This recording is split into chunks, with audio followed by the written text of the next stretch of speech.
Hello. You're tuning into another episode of TheWunderkindShow. Today's second topic, Mina Kimes agrees with the TheWunderkindShow. Look, guys, you know what's crazy? This whole thing has been a lot of I told you so. But it doesn't come like it doesn't hurt, right? Because all of us are still Raven fans. All of us want to see our team win. And regardless of who's right or who's wrong, at the end of the day, how we diagnose what's wrong with this team is how we better equip ourselves to move forward. And Mina Kimes has come out and the same thing I've been saying. Just the other, I try to tell everybody. I'm like, bro, Patrick Ricard is the second most important player on our offense.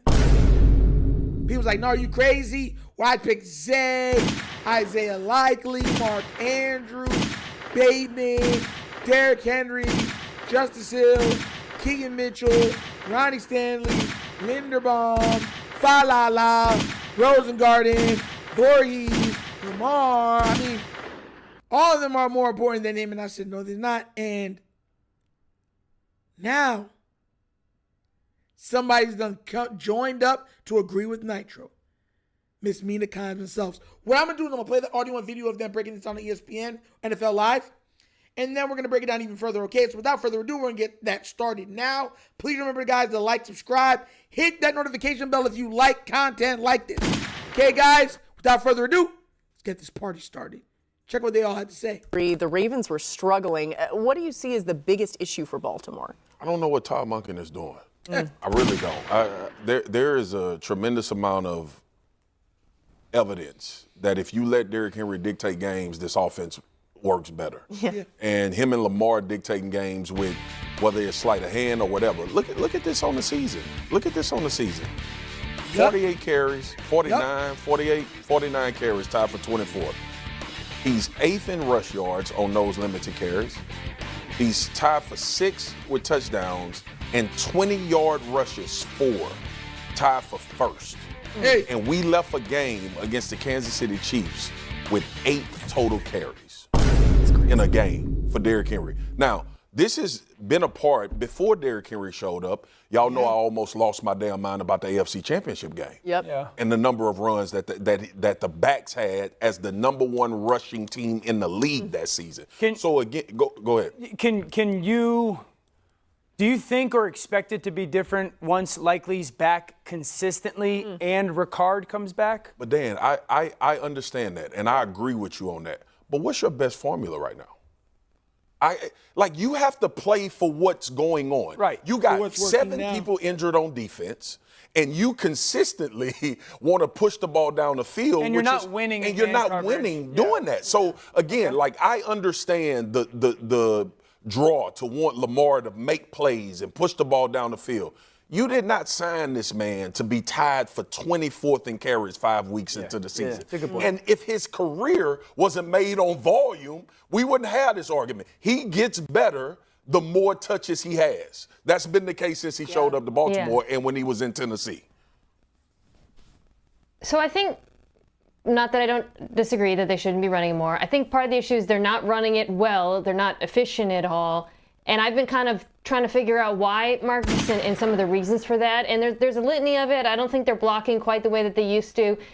I think the Ricard absence is huge. The more I went back and watched some of those runs, and it not only is it big in the run game, but I also think it's affecting their passing game, not as a pass catcher. But going back last year, when they had Ricard on the field, so when they were in 20, 21, 22 personnel, 2 backs, they had a 69% play action rate. If you're looking at this offense now and you're wondering why aren't they play actioning as much as they used to, and this was the case in the Chiefs game even before it got out of hand, I really think they usually get to a lot of their play action concepts with Ricard on the field. And it seems like removing him from this formula has sort of gotten them all out of sorts with their personnel groupings and their tendencies out of it. And I say that not to say that it's not fixable. It is. It just feels like they have to alter their offense now and accept that they live in a new reality without having 2 running backs on the field the way they did in the last few years. So, guys, You know, and mind you, she eloquently said that. I want y'all to understand where I'm coming from, right? When I say what I say. This is the reason why I kept banging my head against the table saying, you got to build up the offensive line.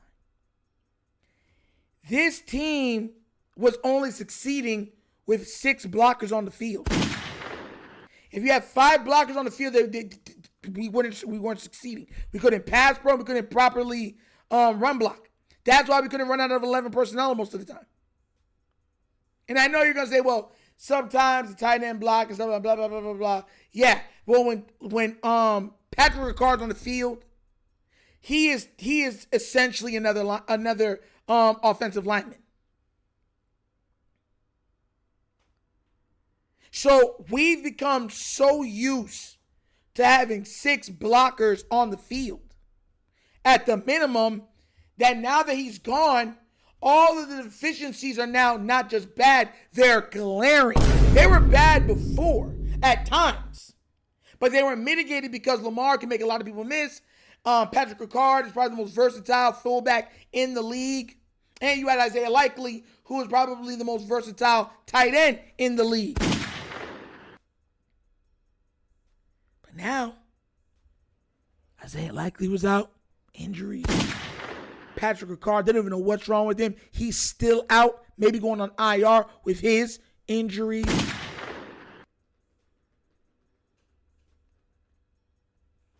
So where do we go from here? Where do we go? This is what I'm trying to tell y'all so many times, is it's not hate, it's honesty. Wake up, people, wake up. If the offensive line, that's the crux of the situation. I know people are saying, well, Emory Jones, he'll come back. This is what I was trying to say before. Emory Jones, he has 21 days before he can touch the field. 21 days. 21. We should have had new guys already filling into the positions for Falele and Voorhees. They don't even like Cleveland. He don't even see the field. And there's no way on God's green earth you can try to tell me, try to dictate to say, oh, Cleveland's worse than Falele and Voorhees. There's no way. There's no way. Oh my gosh. So not only are we not playing guys that are potentially better, we're not getting guys that could be exorbitantly better than what we already have. And then we drafted a guy that was going to be injured that couldn't contribute for most of the season. Even if he comes back, bro, he missed training camp, mini camp, preseason. Y'all realize that, right? And he's a rookie. He's not even used to the NFL game yet. So there's so many mitigating factors that are factoring into these problems. But the main crux on the team is the offensive line. Defense is defense. I'm talking about if this offensive, because here's the thing. Even if the defense is playing bad, you still got Lamar healthy. You're still running the ball down their throat with Derrick Henry. Like, you're still winning these games. And then the defense will catch up as it goes on, because now the offense is literally, holding fort or holding serve. Now with the offensive line playing, they can't. Unless Lamar's 100% available and healthy. And guess what? He's not. Superman is not in the building. Super 8 is not in the building. So now you got to do it another way.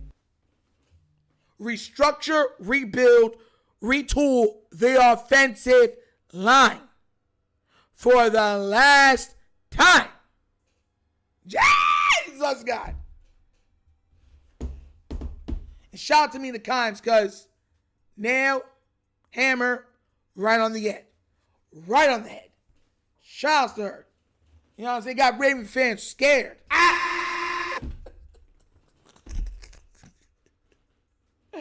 Oh my God. The amount of stuff on Falele now, bro, is so crazy. Every time you be playing, you be seeing people just staring at their television screens and being like, every time it goes to a zoom in. Every time.